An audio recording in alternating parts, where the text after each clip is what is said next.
Bonsoir, bienvenue. Merci d'être au rendez-vous des grandes questions, le magazine qui vous change les idées.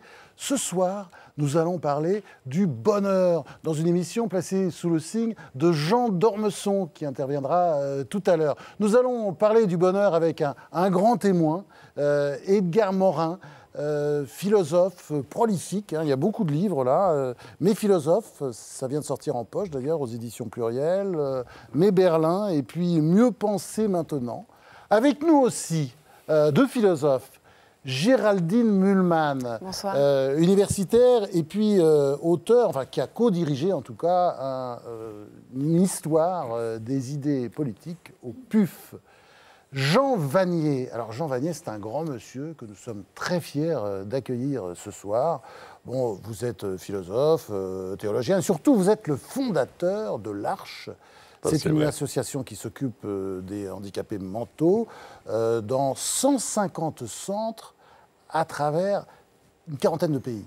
Ça, c'est exact. C'est une réussite absolument extraordinaire. Bon, on va en parler tout à l'heure. Et puis, avec nous encore, François-Xavier Demaison, acteur qui remplit la salle du théâtre Édouard VII tous les soirs à 19h avec un spectacle excellent, Demaison s'évade.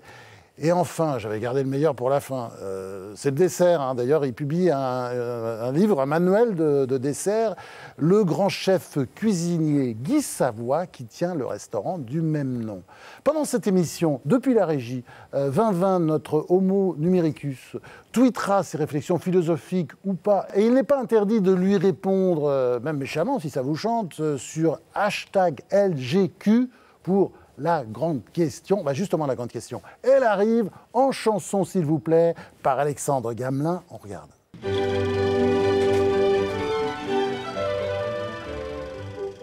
Youpi! Printemps dans les cœurs, sous le ciel bas de décembre, on va parler du bonheur. Qu'est-ce qu'on attend pour être heureux? Qu'est-ce qu'on attend pour faire la fête? Bah oui, c'est vrai ça, on est con.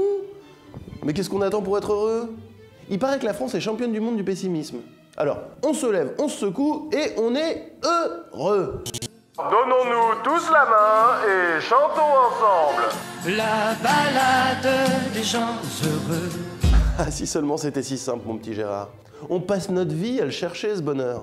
Il est juste à côté, là tout près, non là-bas, juste au bout de ton doigt, à portée de ta main. Mais le bonheur se fait attendre, nous échappe, est insaisissable. C'est quand le bonheur, c'est quand le bonheur, c'est quand le bonheur, c'est quand le bonheur. Et parfois, à force de l'attendre et de l'attendre, on finit par ne plus y croire. Le bonheur, c'est toujours pour demain. Ok, me direz-vous, mais le bonheur existe tout de même. On l'a touché, on l'a vécu, on l'a saisi. C'est parfois aussi simple qu'une belle histoire d'amour. Le bonheur, c'est l'écho d'une rengaine. C'est ma chance de vivre auprès de toi. Peut-être, mais c'est ça le pire. Parce que quand par miracle on le saisit, ce petit bonheur fragile, eh ben on a peur qu'il s'échappe. Et ça fait chier. Ça fait chier que ça dure si peu. Bonheur, c'est malheureux. Alors du coup, on en serait presque à renoncer à cette idée du bonheur qui nous pourrit la vie. Fuir le bonheur de peu qui ne se sauve que le ciel azuré. Vire au mauve, penser ou passer heureux. Autre chose vaudrait mieux. De toute façon, comment être parfaitement heureux dans un monde aussi monstrueux? Celui qui connaîtrait une telle béatitude serait un imbécile. Un imbécile heureux peut-être, mais un imbécile égoïste. Tu vois, je vivais heureux. Moi, l'imbécile heureux. Mais la bonne nouvelle, c'est que quand on a renoncé à cet absolu du bonheur, notre quête peut commencer, celle des petits bonheurs. Écoutez une chanson qu'on aime. Ça fait 2 minutes 35 de bonheur. Passer une soirée avec un bon copain. Le ventre, il se tapait fort, les copains d'abord. Bref, le bonheur, c'est parfois des choses toutes simples. Un oiseau qui chante, des enfants qui dansent, un bâton qui passe, je suis heureux. Alors cessons de chercher je ne sais où un bonheur qu'on ne pourra saisir qu'au présent. Le bonheur, s'il existe, c'est maintenant ou jamais. Qu'est-ce qu'on attend? Qu'est-ce qu'on attend? Qu'est-ce qu'on attend? Qu'est-ce qu'on attend pour être heureux? Ah, elle chante bien, Alexandre Gamelin. Alors, Edgar Morin, est-ce que l'amour, c'est important pour vous l'amour, on le sait, hein, et depuis longtemps, est-ce que l'amour est la condition du bonheur? Écoutez, pour moi, l'amour partagé, évidemment, parce que l'amour malheureux... Sinon, c'est embêtant. Ouais. Mais même dans l'amour partagé, il faut que cet amour soit dépourvu de possessivité, de jalousie, de toutes les choses qui peuvent aigrir un amour, même partagé. Donc, si vous voulez, il faut que l'amour partagé soit mutuellement généreux. Et évidemment, c'est une des conditions fondamentales du bonheur dans la vie, étant donné qu'il peut y avoir aussi d'autres conditions. Il peut y avoir, par exemple, moi j'ai vécu dans une période d'amour partagé, mais aussi de grandes amitiés quand j'étais en Californie dans l'année merveilleuse de 69. J'ai vécu aussi le bonheur parce que j'apprenais des choses, je m'initiais à des idées qui m'ont sont devenues absolument indispensables. Enfin, je veux dire qu'il y a des grands bonheurs qui ont besoin d'un certain nombre de conditions intérieures et extérieures. Mais ce sont des périodes. On ne peut pas vivre éternellement, ça si. Et je dirais même que ça se paye après par du malheur, si on perd un peu ces conditions. Et puis, disons l'amour, si la personne s'en va ou meurt, il est évident que c'est un malheur. Donc je crois que le malheur et le bonheur doivent se payer mutuellement l'un l'autre. Et pour vous dire mon cas, moi... Ouais, j'allais y venir justement, parce que alors vous êtes à 92 ans, jeune marié, et heureux en amour. Oui, parce que c'est un amour réciproque et que ma compagne est quelqu'un qui, ayant vécu un destin identique au mien, c'est-à-dire son père est mort quand elle avait 10 ans, ma mère est morte quand j'avais 10 ans, elle a eu une expérience de politique révolutionnaire de son côté, je l'ai eu de mon côté, et dont elle est revenue. Donc nous avons aussi des éléments assez profonds, assez radicaux. Mais ce que je voulais vous dire, c'est que pour moi, mon malheur initial, qui est d'avoir justement perdu ma mère à 10 ans, m'a donné une soif d'amour, si vous voulez. Une soif de bonheur. J'étais fils unique, j'étais orphelin et j'étais retranché de ma famille. Alors, donc, cette soif d'amour a produit mes bonheurs futurs, parce que mes bonheurs futurs, je les ai trouvés toujours dans des amours partagés. Donc, si vous voulez, là aussi, on voit le paradoxe, comme quoi un malheur initial peut être la cause d'un bonheur. C'est un peu Cyrulnik parle de la résilience. Voilà un petit peu mon destin, mais j'ai eu des grands chagrins aussi. Mais je pense qu'il faut avoir aussi, je ne dirais pas un tempérament heureux, mais qu'il faut avoir soi-même, disons, d'abord, ne pas avoir d'ambition de pouvoir, ne pas sentir des jalousies, des envies. Enfin, je pense qu'il faut être débonnaire et brave type pour pouvoir être vraiment heureux. Heureux, c'est-à-dire qu'il faut être un petit peu couillon. Sans être couillon. Au bonnet de la crèche, dirait Jean d'Ormesson. Sans être couillon. Écoutez, il faut se méfier de la méfiance, et parfois de la confiance, mais il faut pas... C'est pas grave, ça. Soyons des imbéciles heureux plutôt que des imbéciles malheureux.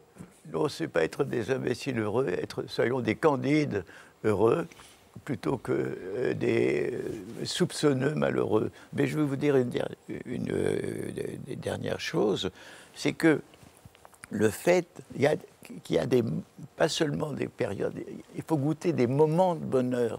Des moments de bonheur, on voit un beau visage, un moment de bonheur. Moi, j'adore voir des oiseaux, des moineaux qui picorent. Des moments de bonheur, il y a des papillons qui gambadent dans l'air. N'oubliez pas les fleurs. C'est très important, ces moments de bonheur, liés à la capacité de s'émerveiller de la vie. Et je termine, si vous voulez, en disant que, en ce qui me concerne, plus j'ai cette capacité d'émerveillement, de jouir de la vie, y compris gastronomiquement, dans tous les domaines, plus, si vous voulez, j'ai en moi l'énergie de me révolter contre les infamies de la vie, contre les mensonges, contre les horreurs de la vie. Donc, si vous voulez, tout ceci me donne aussi un courage que seule cette capacité me donne. Alors, je vous propose maintenant de regarder l'entretien que Jean d'Ormesson vient de nous accorder. Jean d'Ormesson devait participer à cette émission, mais là, il avait un empêchement, c'est-à-dire un rendez-vous médical important. Mais il est venu avant que commence ce tournage, pour nous confier ses secrets du bonheur. On regarde. Bonsoir, Jean d'Ormesson. Bonsoir. Comment allez-vous? Pas mal. Ça va? Pas mal, très bien. Très bien. Bah alors, l'année 2013, c'était l'année de ce livre. Un jour, je m'en irai sans avoir tout dit, qui est non seulement un best-seller, mais un livre exceptionnel. Votre meilleur, peut-être? J'ai beaucoup travaillé. On me dit quelquefois, vous qui écrivez si facilement, je crois que chaque page de ce livre a dû être écrite et réécrite 5 ou 6 fois. Et évidemment, c'est un livre qui m'a demandé 3 ou 4 ans à écrire. Alors, c'est un livre magnifique. Mais alors, cette année 2013, il y a eu aussi autre chose. Il y a eu le cancer qui vous est tombé dessus. C'est-à-dire, il y a 8 mois de 2013 qui ont été rayés de ma vie, puisque j'étais à l'hôpital, en effet, j'ai été malade. Et c'est un souvenir un peu dur. Qu'est-ce que vous a appris le cancer, la maladie? Ça m'a surtout appris qu'il y avait des gens plus malheureux que moi. Il y avait des gens plus malheureux que moi, des gens qui n'arrivaient pas à dominer leur maladie, qui n'arrivaient même pas à l'expliquer. Ils n'avaient pas les mots nécessaires pour l'expliquer. J'ai vu que le monde qui est si beau est aussi un monde très dur. Il y a le bonheur, bien sûr, et puis il y a la souffrance. Alors, vous êtes l'écrivain du bonheur, d'ailleurs, vous en parlez bien dans « Un jour, je m'en irai sans en avoir tout dit ». Mais est-ce qu'on peut rester heureux quand on est malade, quand on est très malade, quand on a le crabe là, qui est là en vous? Écoutez, on m'a souvent présenté en effet comme l'écrivain du bonheur. Et maintenant, à propos de ce livre, peut-être parce que j'ai été malade aussi, on a parlé d'un livre crépusculaire. Et c'est pas vrai, mais oui, mais c'est les gens qui l'ont pas lu, ça. Et un livre testament. Et je ne pense pas du tout que ce soit un livre testament. Ah ben non, on attend le prochain, là. Oui. On peut me reprocher d'avoir écrit plusieurs fois mon dernier livre. J'avais écrit quand j'étais jeune un livre qui s'appelait « Au revoir et merci », qui était un adieu à la littérature. Plus récemment, j'étais pas très heureux non plus. J'ai écrit un livre qui s'appelait « C'était bien », qui était une espèce de testament. Mais celui-là n'est pas un testament et j'espère qu'il y en aura d'autres après. Non, c'est une histoire romancée de votre vie où vous parlez d'ailleurs beaucoup du bonheur. Il y a un écrivain, Bernard Franck, qui disait « Tu seras jamais, tu peux pas être un grand écrivain parce que tu n'as pas souffert ». Oui. Alors, évidemment, j'ai essayé de souffrir un tout petit peu pour me rapprocher de cet idéal du grand écrivain. C'est-à-dire, maintenant que vous avez bien souffert, vous avez eu votre dose, vous pensez que vous allez vous approcher du sommet de la littérature? Peut-être pas assez, Franz. Est-ce que vous êtes plus heureux qu'avant, après ce cancer? Écoutez, j'ai jamais cessé d'être heureux. Vous savez, il y a une phrase que j'ai souvent répétée. Merci pour les roses, merci pour les épines. Oui, c'est-à-dire, comme il n'y a pas de roses sans épines, il faut prendre la vie telle qu'elle, avec le bonheur et le malheur. Mais oui, la vie, n'est-ce pas? La vie n'est pas une fête perpétuelle. C'est une vallée de larmes, mais c'est aussi une vallée de roses. Et si vous parlez des larmes, il ne faut pas oublier les roses. Et si vous parlez des roses, il ne faut pas oublier les larmes. Ouais, vous avez l'impression, en fait, que cette maladie répare un peu des années de joie, quand même Oui. Parce que vous avez eu le cul bordé de nouilles, il faut dire les choses. Évidemment, je me suis toujours présenté comme un privilégié. Vous savez, les hommes politiques se présentent souvent comme non privilégiés. Vous vous rappelez, il y en avait un qui s'était présenté il y a déjà pas mal d'années comme fils de cheminot. Son père était président de la Compagnie internationale des wagons-lits. Alors, c'était des cheminots privilégiés. Moi, j'ai toujours soutenu que j'étais privilégié et j'essaye de partager un peu les choses. Et deux mots que j'emploie très souvent, c'est merci et pardon. Vous êtes quelqu'un de généreux, capable d'admiration, d'ailleurs. Vous célébrez régulièrement l'admiration. Hein. Alors écoutez, parmi mes ridicules, il y a un ridicule très marqué, qui est très ringard, c'est que j'aime beaucoup, vous savez, l'ironie, la dérision, Ouais. mais j'aime beaucoup quelque chose qui a presque disparu aujourd'hui, qui est l'admiration. J'admire beaucoup de gens, j'admire beaucoup de choses, et Aragon dit ça très bien, le monde est tout de même quelque chose de merveilleux, n'est-ce pas?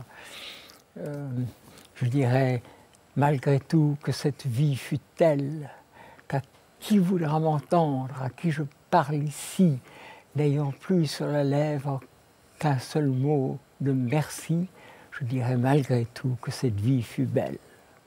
Ouais, alors, Aragon, d'ailleurs, ça fait partie de vos admirations. Comment j'admire Aragon probablement plus que tout. Ouais, l'orgueil des poètes. Ah oui, vous savez, non seulement c'est un grand poète, mais c'est un trajet tellement typique de la France. Il a été communiste, il a été surréaliste, il s'est battu contre l'ordre. Fils naturel de préfet. Et il finit comme un classique. C'était pas tant. Vous savez, je crois qu'Aragon est de la lignée de Ronsard, de Racine, de Hugo, de Rimbaud et d'Apollinaire. Aragon est de très très grands écrivains. Donc, alors, pour être heureux comme vous l'êtes, c'est d'abord l'admiration, et ensuite, quels sont les secrets du bonheur pour Jean d'Ormesson? Vous savez, je dirais volontiers que le point de départ, c'est un grand malheur. Quel est ce malheur? C'est de naître. Vous savez, l'Ecclésiaste dit « mieux aurait valu ne jamais naître ». Et c'est très intéressant parce que quelqu'un comme Sioran, qui ne croit ni à Dieu ni à un diable, dit la même chose. Il a une formule merveilleuse, c'était un homme merveilleux, Sioran. Sioran dit « les enfants que je n'ai pas eus ne savent pas tout ce qu'ils me doivent ». Naître est horrible.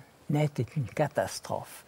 Mais pour se faire, d'ailleurs, le péché originel des catholiques, n'est-ce pas, des chrétiens, c'est ça. C'est d'être né. Naître, c'est atroce. Mais pour se faire pardonner la naissance, le monde est si beau. Naturellement, il reste aussi de la souffrance. Mais le monde est aussi très beau. Alors, le monde est si beau, là, vous le dites tout au long de ce livre, avec une certaine nostalgie. Il y a un passage magnifique où vous décrivez. J'aimerais que vous me le lisiez. Alors, un peu de narcissisme.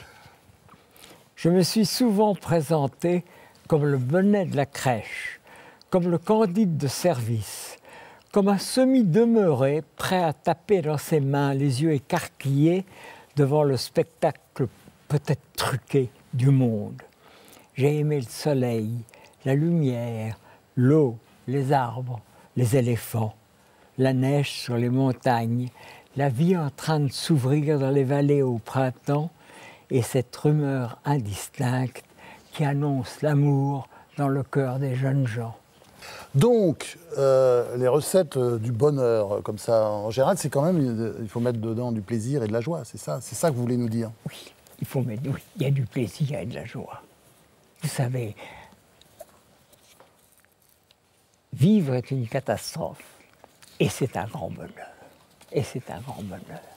Et il y a évidemment, je pense, des recettes pour ce bonheur. Alors, c'est quoi? Bien manger, alors, beaucoup rire? Oui, je pense,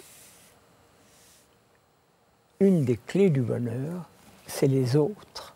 Si je me suis tellement méfié de Sartre, c'est parce qu'il a dit cette fameuse formule « l'enfer, c'est les autres ». Eh bien, l'enfer, ce n'est pas les autres. Ouais, les autres, c'est le paradis. Et voilà. Je pense que pour un chrétien, pour un socialiste, pour un communiste, la seule façon de servir une grande cause, c'est d'aimer les autres. Les socialistes nous disent qu'il faut la solidarité, Mais qu'est-ce que disait le Christ? Il disait la même chose. Il disait, si tu as 2 tuniques, tu dois en donner une. Et vous savez, sûrement le plaisir de donner est plus fort que le plaisir de recevoir. Et donc, dans mes recettes de bonheur, il y a sûrement l'admiration. Quelle chance quand même d'être dans ce monde si affreux. Le deuxième, c'est de donner plutôt que de recevoir. Si vous voulez recevoir quelque chose, il faut aussi savoir donner aux autres. Et le troisième, c'est de se dire que nous avons eu le malheur de naître, mais nous aurons le bonheur de mourir. Ouais, non, ça je comprends pas là, parce que c'est pas vrai. Si, c'est beau la vie. La vie est magnifique, mais la mort, plus elle dure, la mieux mort c'est. fait partie de la vie. Vous savez, il y a un mot de Heidegger qui est magnifique. L'enfant qui naît est déjà assez vieux pour mourir. Et il y a un petit livre de Cheng qui vient de paraître, 5 méditations François sur la Cheng. mort. C'est épatant, vous savez. Et cette mort, je crois qu'il ne faut pas la craindre, il faut... Je ne dis pas du tout qu'il faut l'espérer, pas du tout. Il faut l'accepter. Ça demande des choses. Il faut l'accepter. Il faut l'accepter. Si vous ne l'acceptez pas, votre vie devient impossible. Oui, oui, bien sûr, mais on peut essayer de la faire reculer le plus possible quand même. Mais Parce que c'est quand même beau, la vie. Mais bien entendu. Mais vous savez que travailler n'est pas très gai. Travailler n'est pas très gai. Mais ne pas travailler... C'est encore plus triste. C'est pire. Le chômage, c'est pire. Eh bien, c'est la même chose pour la mort. Mourir ne doit pas être très gai, vous savez. Mais ne pas mourir, ça doit être atroce. D'ailleurs, quand le Christ veut punir un personnage qui lui a refusé un verre d'eau sur le calvaire, ce qui est vraiment pas bien, il le condamne à la vie perpétuelle. Et il y a il y avait un homme merveilleux, Aragon, on a parlé d'Aragon, il y avait un autre homme merveilleux, c'était Borges. Et Borges a écrit une petite nouvelle qui s'appelle L'Immortel. Et l'Immortel, c'est évidemment le juif errant, et il est à la recherche non pas de la source d'immortalité comme les autres hommes, mais de la source de mortalité. Il veut mourir, parce que ne pas mourir, c'est bien pire que mourir. La vie est belle parce que nous mourrons. Oui, alors, les titres de vos 2 derniers livres sont extraits d'un poème de Louis Aragon. C'est une chose étrange à la fin que le monde, un jour je m'en irai sans en avoir tout dit. Bon. C'est le moment de bonheur, c'est midi d'incendie, la nuit obscure et noire, aux déchirures blondes. Il y aura toujours un couple frémissant pour qui ce matin-là sera l'eau première. Il y aura toujours l'eau, le vent, la lumière. Rien ne passe après tout, si ce n'est le passant. Ah, c'est beau. Mais alors, ce qui m'a frappé, c'est qu'entre ces 2 livres dont les titres sont extraits du même poème, il y a une grande différence quand même. Vous êtes rapproché de Dieu dans le dernier livre. Alors, le dernier livre... Il y a quand même une vision très différente. Alors, vous êtes très agnostique dans le premier, et là, vous commencez à devenir croyant. Je crois que dans le 3e, ça y est, ça le fera. Alors, je voudrais vous dire 2 choses. D'abord, on m'a dit, ce livre est très bien, mais pourquoi l'avez-vous appelé roman? Je l'ai appelé roman parce que c'est un roman. Bien sûr. Il y a un personnage qui s'appelle Pama Karpo, qui est un personnage qui vient du Bhoutan. J'ai reçu plusieurs lettres de gens qui me disent c'est un personnage qui est bouddhiste, il devient communiste. Il trafic de camions, il devient gaulliste, et puis il profite des 30 Glorieuses pour faire une énorme fortune. Et il y a des gens qui m'ont écrit en disant « J'ai bien connu ce type, est-ce que vous pouvez me donner ses coordonnées ?» Et je suis obligé de dire, vous savez, c'est inventé. Et même mon grand-père, dont je parle beaucoup, est pratiquement inventé. Mon grand-père était tout de même moins réactionnaire et moins antisémite et moins arriéré que mon grand-père dans ce livre. Et alors Dieu, Et Dieu... Vous vous rapprochez quand même. Écoutez, Vous commencez à vous je ne comprendre. m'en rapproche pas parce que je vieillis. Non, j'ai bien compris. J'ai toujours cru à Dieu. Mais vous croyez un peu plus, là? Je ne crois pas. Je suis agnostique. Écoutez, j'ai été un gaulliste très européen. Je suis un homme de droite qui croit fondamentalement à l'égalité des gens et même à quelque chose que la gauche a un peu abandonné à cause des écologistes, qui est le progrès. Je crois encore au progrès, ce qui n'est pas un signe de droite. Et je suis catholique et agnostique. Je ne sais pas. Je ne peux pas vous dire. Oui, mais que je la vous foi. sens moins. Je ne sais Là, par exemple, il y a ces phrases sur Dieu, Dieu qui est partout dans ce livre. Hein. Oui. On va les reprendre. Alors, on sent quand même. Voilà. Bon, alors on peut appeler ça du panthéisme, du spinozisme, comme on veut, mais il se rapproche un peu de Dieu, là, Jean d'Ormesson. J'ai beaucoup lu Spinoza. J'ai beaucoup lu Spinoza. Ce n'est pas du spinozisme. Je ne crois pas que Dieu ce soit la nature. Je pense qu'il est au-dessus de la nature.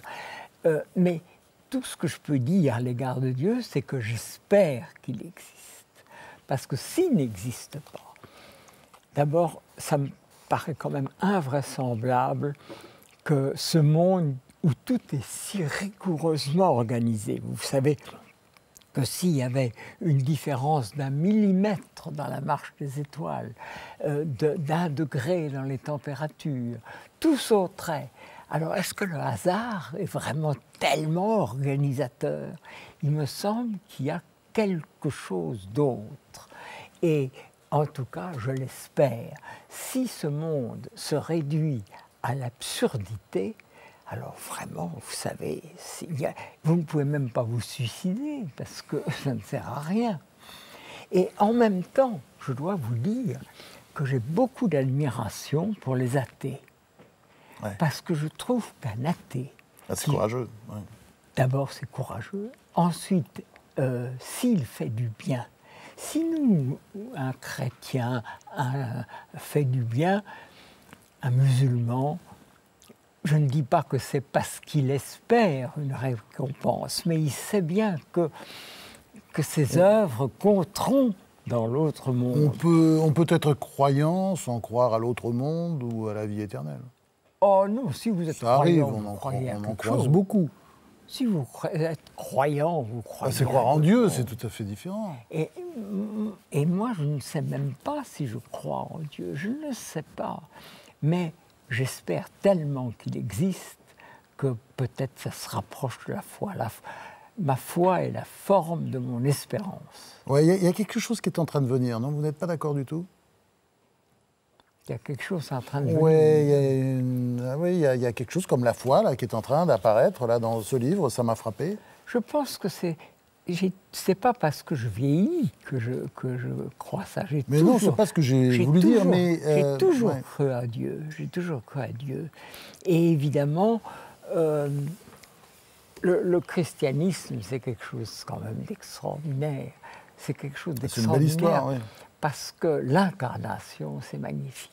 Qu'est-ce que c'est le christianisme? C'est l'idée que la seule façon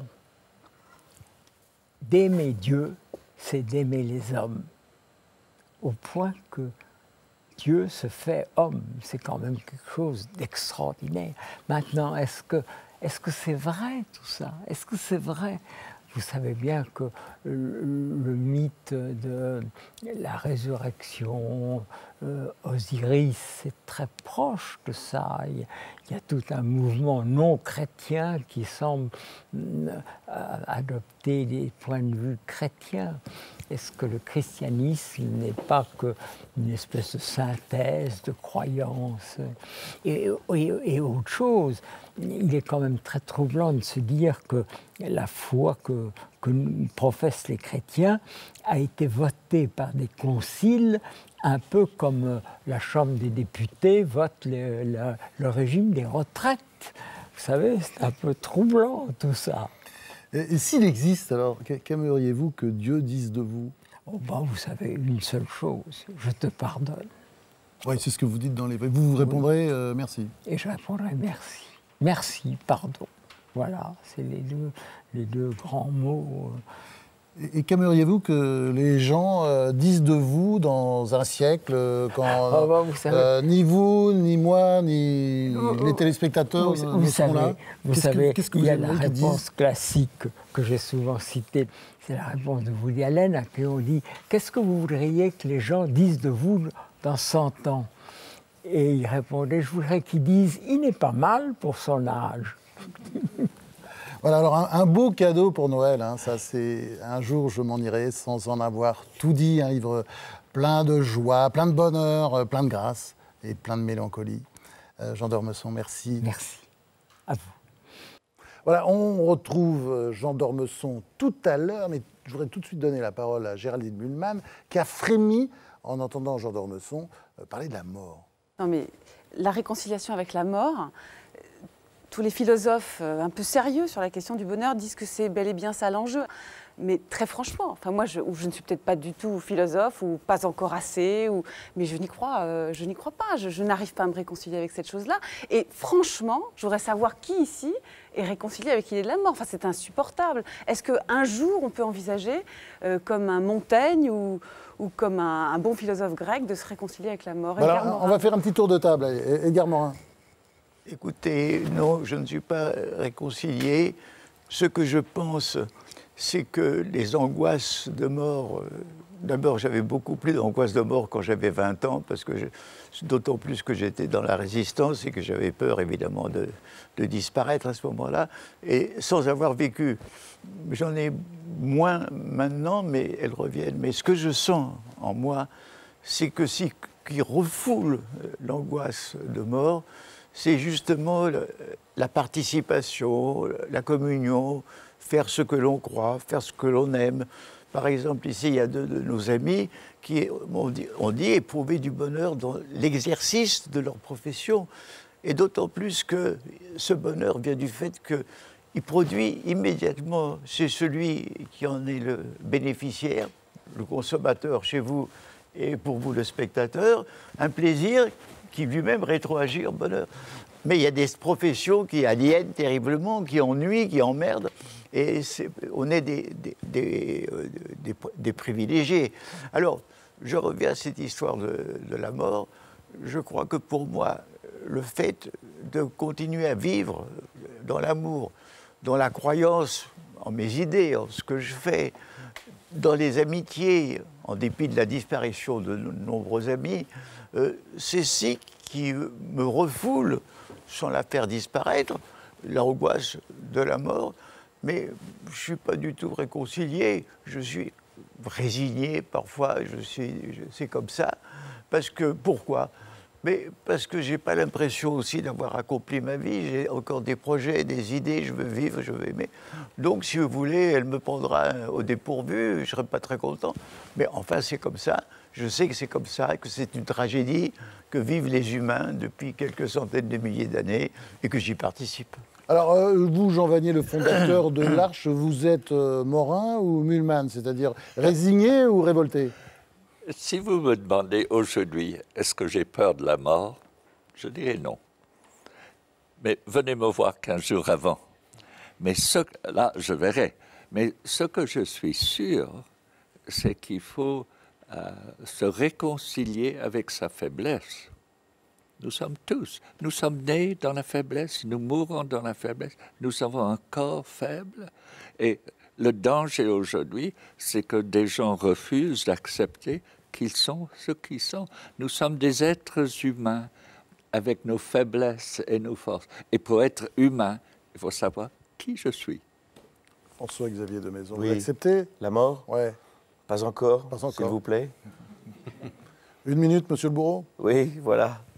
Une dernière cigarette. Guy Savoie?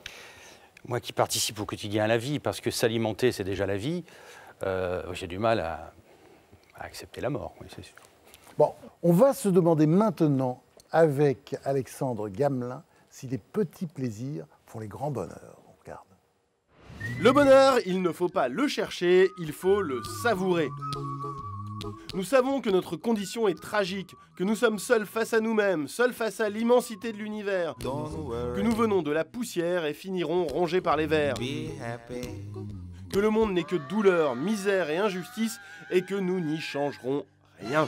Le bonheur avec un grand B n'existe pas. Raison de plus pour être heureux. Le passé nous accable, le futur nous angoisse, alors vivons au présent. C'est tout ce qui nous reste et c'est peut-être la seule chose qui compte. Savourons à leur juste valeur ces moments de grâce volés à la vie. La joie de partager un repas avec des gens qu'on aime, de boire des grands ou des petits vins entre copains, de contempler un paysage, mais savourons. Respire. Je sens rien. Eh oui, ça sent rien. Y a qu'ici qui peut sentir ça. Et c'est pour ça que tu nous as amenés ici. On comprend finalement ce qu'est le bonheur quand une catastrophe nous tombe sur la tête et qu'un malheur plus grand nous fait regretter ces moments de paix enfuis. Comme le dit un proverbe persan, tu ne sauras jamais de quoi demain sera fait. Le jour où tu le sauras sera celui de ta mort. Alors profite de la vie et bois du bon vin. Ah, magnifique. Alors, les petits bonheurs, on va commencer avec vous, Guy Savoy. 3 étoiles au Michelin. Enfin, bon, j'en oublie parce que un des chefs les plus consacrés de l'histoire de ces dernières années.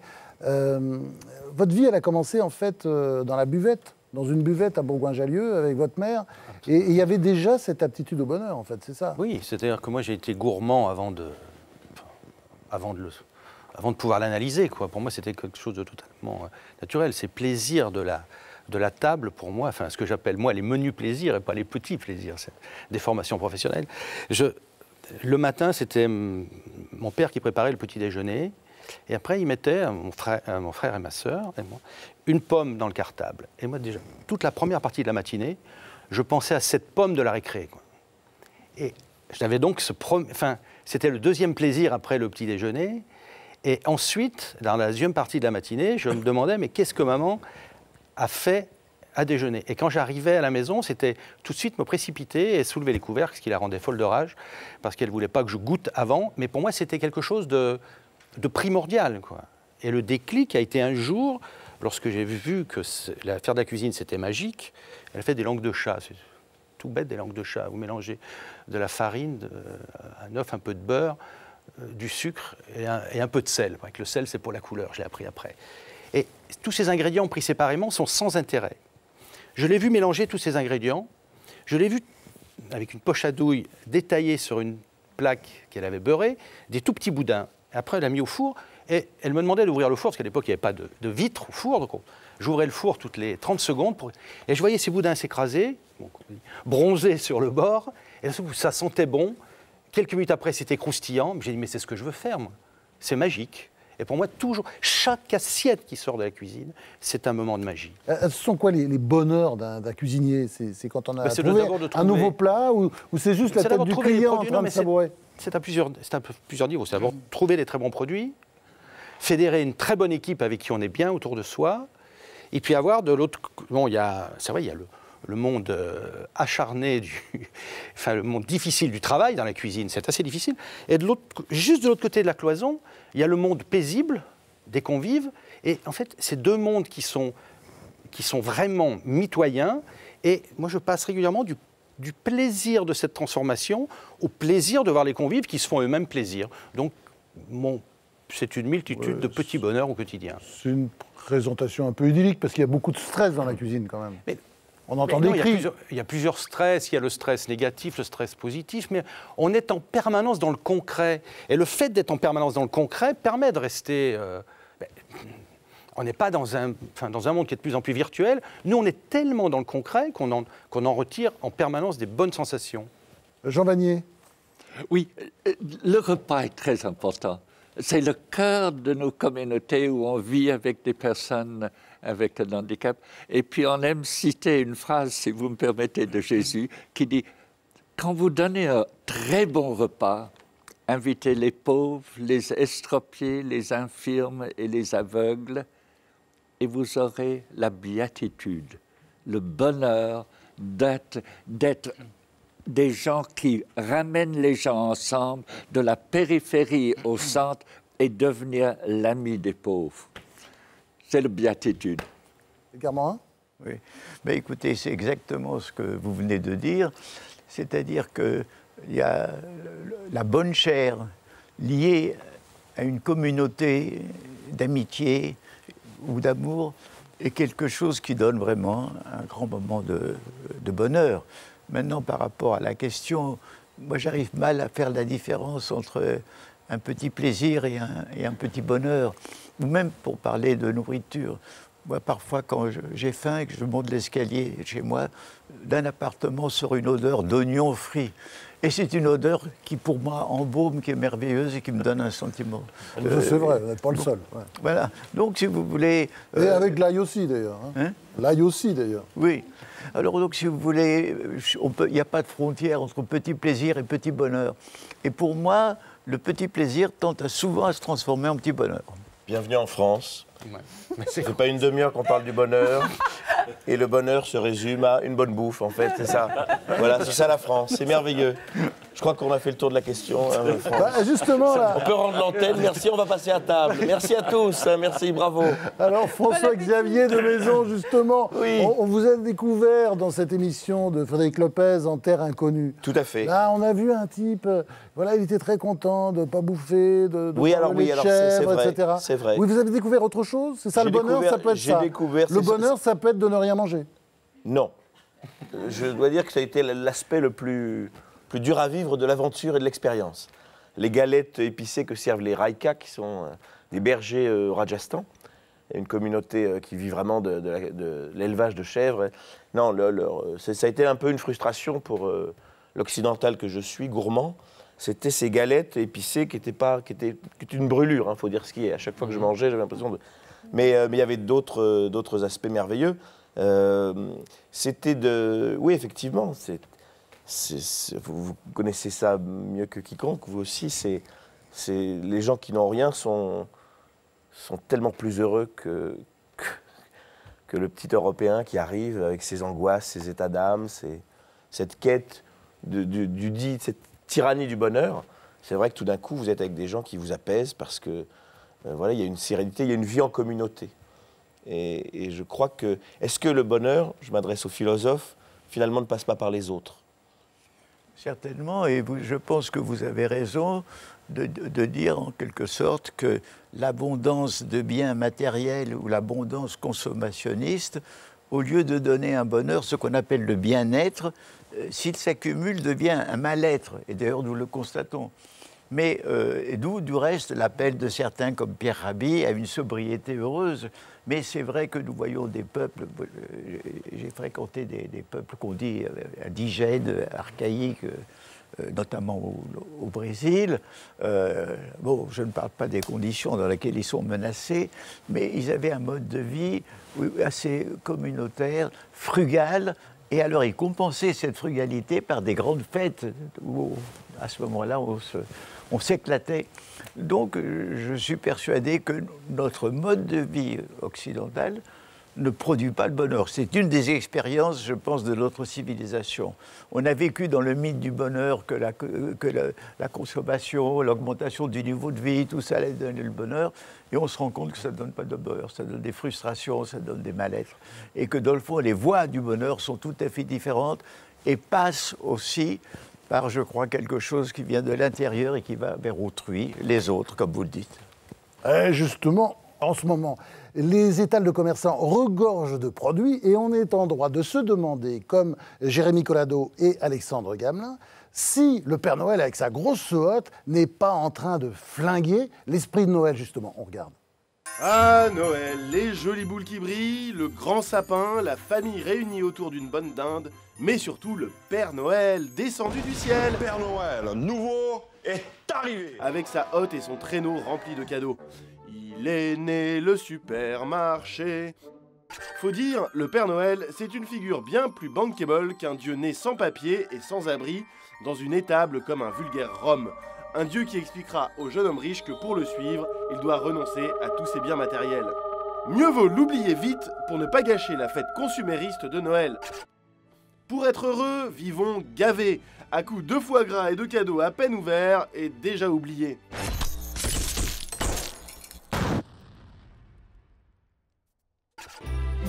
La consommation satisfait provisoirement nos désirs comme une dose de drogue apaise le manque d'un junkie. Le bonheur, c'est autre chose, et ça commence peut-être par se libérer de cette accoutumance à la consommation. Reste à expliquer ce concept porteur et économique à nos enfants. C'est pas gagné d'avance, décidément le capitalisme a tué Jésus, et ce diable de Père Noël danse sur ses cendres.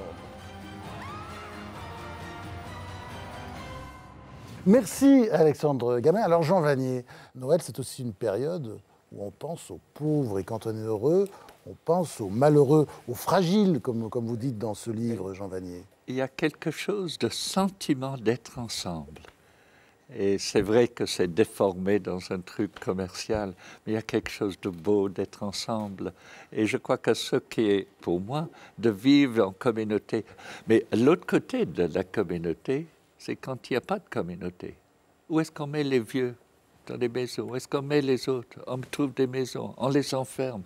Alors, il y a quelque chose de retrouver le sens d'être ensemble, les vieux, les jeunes, etc. Et de rire, et de fêter, parce que je dirais qu'à l'Arche, s'il y avait quelque chose qui devrait dire ce que c'est l'Arche, c'est de fêter, c'est de célébrer la vie. Je me permets ici de dire une chose. Dernièrement, on avait des communications avec notre communauté à Damas. Et ils ont posé des questions avec la communauté. Qu'est-ce qu'il faudrait absolument vivre quand il y a un monde de peur, etc. Célébrer la vie chaque jour et de ne pas être enfermé dans la peur. Donc, être ensemble, que des gens ne soient pas enfermés là avec les maisons des vieux, enfermés là avec la maison des personnes, avec la maison là-bas pour les les se retrouver où alors? À l'église pour prier, ou à la mosquée, ou à la synagogue, ou créer des communautés. Créer des communautés. Ou inviter... Au bistrot. Ça peut être partout. Pourquoi ouais, pas. Ouais. Le bistrot est très bon. Mais inviter aussi à sa table. Il y a des gens près de chez vous qui sont seuls, des vieillards seuls. Faites-les venir, manger ensemble, célébrer ensemble, prier ensemble, vivre quelque chose de beau ensemble et surtout rigoler ensemble. Pourquoi pas? Mais il faut être là ensemble pour regarder la cassette. Pas la cassette toute seule, ce ne serait pas drôle. Mais il vaut mieux aller au théâtre. Le théâtre est une aventure collective. Oui, mais si on aller au restaurant. Si on est à Compiègne, c'est pas possible. Oui. Géraldine Mühlmann. Moi, ce qui me parle le plus dans ce qui vient d'être dit, c'est l'idée que la communauté, ça s'invente encore. Ce n'est pas forcément du donné. Et d'ailleurs, ce n'est pas forcément la famille. Dans tout ce que vous avez dit, on peut inventer des liens communautaires plus tard. Là aussi, je ne voudrais pas casser l'ambiance, mais vous êtes au courant que c'est une période qui commence, là où les sondages, mais des études aussi très sérieuses le montrent, les gens, ça les angoisse beaucoup. Hein. Il y a beaucoup de gens, ça les déprime considérablement, cette période de Noël. Ouais, Noël qui est aussi une fête de la consommation, hein, c'est ça, oui. De la surconsommation. Oui, mais il y a aussi le rapport compliqué à la famille dans des sociétés où la famille n'a plus l'évidence qu'elle avait dans des sociétés communautaires. Et on ne peut pas juste dire, tiens, ce serait mieux que ça aille bien. Il se trouve que ça ne va pas très bien pour beaucoup de gens, donc ça existe. Bon, alors Noël, c'est évidemment manger, rire, prier, rire. Rire, alors vous avez ce DVD, hein, parce que... Une excellente idée de cadeau. Ouais, je crois que ça marche très bien au Théâtre Édouard VII. Tous les soirs à 19h jusqu'au 5 janvier, oui. Compris. Alors, comment vous faites rire? C'est quoi le truc? Écoutez, je reviendrai dans une autre émission. Non, je sais pas. Je pense que c'est la sincérité. Voilà. J'essaye d'être juste dans ce que je décris et voilà, ensuite je tire le fil de ce que j'ai identifié comme une situation, une absurdité, une injustice, un décalage. Et je tire le fil de ces personnages un peu décalés jusqu'à une certaine folie, une caricature, qui est une forme de clown. Je pense que je fais rire en faisant le clown. Voilà. C'est-à-dire mais il faut toujours qu'il y ait cette justesse. Si c'est plaqué, si c'est superficiel, si ça vient de l'extérieur, ça ne passe pas. Alors, vous pouvez nous faire justement le sketch du restaurant, et puis Guy Savoie nous dira si ça marche, si c'est bon. Hein, à froid comme ça, là, ça va être difficile. Ça va être difficile. Ouais. Non, mais c'est vrai que dans les grands restaurants, vous avez de deux maisons. Il y a des menus, à rallonge comme ça, et c'est vrai que c'est souvent, voilà, En menu dégustation de printemps, le chef vous propose une escabèche d'écrevisse et sa petite émulsion de truffes blanches. Puis nous irons sur un pigeonneau farci à la chair de crabe d'Alaska, revenu dessus-dessous dans un jus de cerise griotte, accompagné de sa fine galette de sarrasin, cuite à la vapeur d'un geyser du désert du Serengeti et saupoudrée de tomates confites, cueillies en Basse-Provence par une jeune fille qui s'appelle Brigitte et qui vous embrasse. Ouais, vous pouvez nous faire le Québec aussi? Oh là, je sais pas. J'ai l'impression d'être un jukebox, vous mettez la petite pièce dans la fente. Ah, c'est Noël, il faut rire. Noël, c'est le bonheur. Non, en tout cas, le Québec, j'y ai trouvé une forme de bonheur, puisque ma femme est d'origine québécoise. Et ça ne change pas grand-chose, finalement, une femme québécoise au quotidien, si ce n'est quand on couche la petite, voilà. Moi, c'est fais dodo, colla, mon petit frère. Elle, c'est swing la paquette dans le fond de la boîte à boire. Voilà. Et c'est mon bonheur, France. Alors là, vous avez une émission assez philosophique. Enfin, oui, j'avais remarqué. Oui, de haut niveau. Oui. Mais enfin, nous avons une grande philosophe. Elisabeth de Fontenay, qui a quand même fait la poule, avec succès. Vous pourriez faire le castor? Mon personnage de castor, oui, Bitou. Oh ouais. Mon Dieu, vous vous rendez compte, 20 films, des études... Ouais. Et tout ce qu'on me demande de faire, c'est le castor en émission. Voilà. Vous pourriez être très riche, peut-être posséder un... Il est un peu enroué, Bitou. Il est un petit peu enroué ce soir. Bon, merci François-Xavier. Mais je vous en prie, c'est un plaisir. Vous m'avez pris un petit peu comme ça au dépourvu, mais c'était un plaisir. Oui, en tout cas, vous faites bien rire et puis il faut quand même vous vouliez un rire échantillon, pour avoir vous du vouliez en être bonheur. sûr. Hein, voilà. Et puis quand on a vu le spectacle, après, on peut regarder le DVD. Exactement. Hein, voilà. Je voudrais maintenant vous demander à tous, là, quel est votre réveillon de rêve? Avec qui? Quel plat? Quel vin? Je commence par vous, Edgar Morin. D'abord, je n'arrive pas à sélectionner mes meilleurs réveillons. Et de toute façon, je voulais vous dire que pour moi, le moment de la grande fête et de la question existentielle, c'est le jour de l'an. Parce qu'à minuit, il y a une année qui tombe en miettes, qui se décompose, et voilà une année qui surgit comme un petit enfant, et on ne sait absolument pas ce qu'elle va arriver. Et en même temps, on est plein d'espoir pour cette année, et je pense que c'est ça le grand moment. Et pour moi, j'ai des bonnes fêtes de Noël familiales, agréables, mais beaucoup plus intensément, j'ai vécu le jour de l'an, le réveillon du jour de l'an, et avec toujours ce que ça comporte de communion, d'amitié, de ferveur, d'épanouissement de soi. Alors, Edgar Morin, je rappelle à quelques-uns de vos derniers livres. D'abord, il y a votre célébration de Berlin, à travers Mes Berlin, on cherche midi.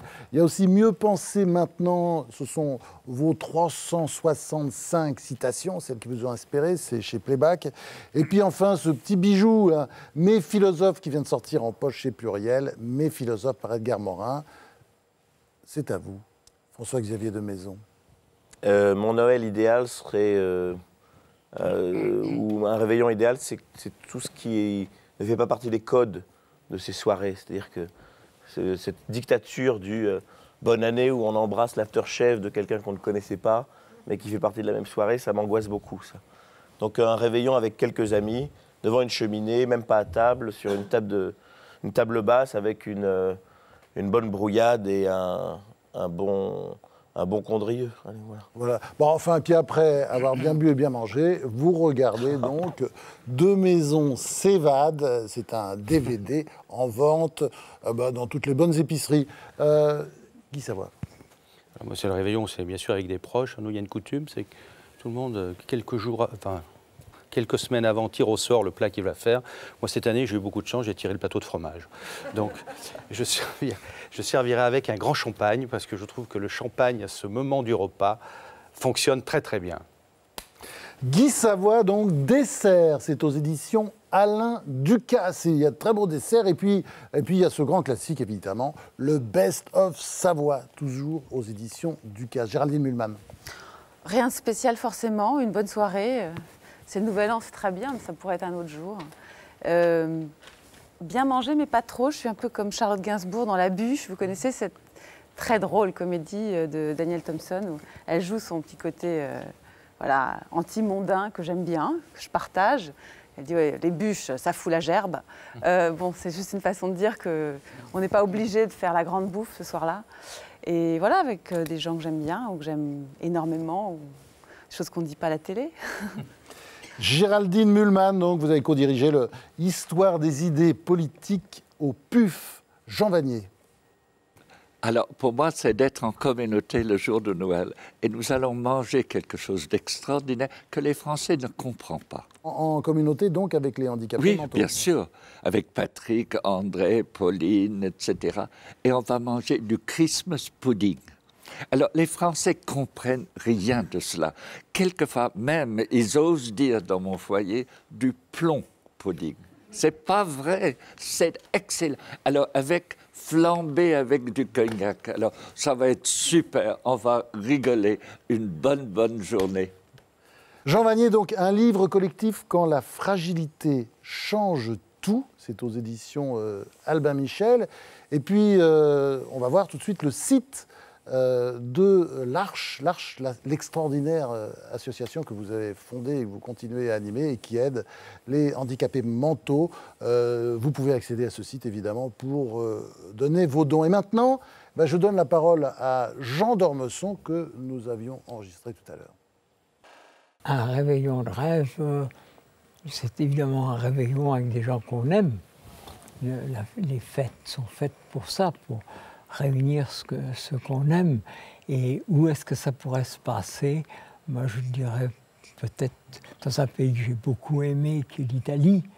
Parce que partout en Italie, en Toscane, dans les Pouilles, sur la côte amalfitaine, tout ça est magnifique. Et qu'est-ce qu'on mettrait? Des plats très français. Moi, j'aime beaucoup la cuisine du Sud-Ouest. Peut-être un cassoulet, par exemple, des choses un peu lourde, comme ça, avec un vin français, un vieux Bordeaux, probablement, quelque chose comme ça. Si je pouvais faire un réveillon historique, j'aimerais beaucoup, évidemment, un réveillon peut-être à Troyes, avec Platon et Alcibiade, ou peut-être un réveillon avec quelqu'un qui n'est pas quelqu'un que j'aime beaucoup, mais avec qui on doit quand même s'amuser beaucoup, qui est Talleyrand, des personnages comme ça. Ou évidemment, si on pouvait avoir, par exemple, deux personnes aussi différentes que Proust et Aragon. J'ai souvent pensé, pas seulement pour les réveillons, ce qu'aurait donné des personnages du passé à la télévision. Hugo aurait été formidable à la télévision, évidemment. Proust aurait été probablement insupportable, comme ça, snob. Aragon, on sait comment il aurait été, puisque la télévision existait. Il était comme ça, dérision. Il y a une scène fameuse avec le masque. Alors, pour revenir au réveillon, les fêtes, c'est quoi? C'est des moments de bonheur. Et évidemment, les réveillons ne sont pas faits pour être seuls, c'est fait pour partager le bonheur de vivre avec d'autres, et notamment avec ceux qu'on aime. Et finalement, le mot qui couvre tout ça, qui couvre tout ce qu'on vient de dire, le mot qui couvre à la fois la souffrance et la beauté du monde, eh bien c'est le mot amour. Voilà, je rappelle donc Jean d'Ormesson. Un jour, je m'en irai sans en avoir tout dit, chez Lafon. C'est, on peut le dire, il est parti, c'est un chef-d'œuvre. Voilà. Merci à vous. Merci de nous avoir donné du bonheur. Merci à 2020. On se retrouve l'année prochaine pour une émission qui sera diffusée désormais le samedi entre 19h et 20h. Retenez bien donc la prochaine grande question, c'est le samedi à partir du 11 janvier. Bonne fête et à l'année prochaine.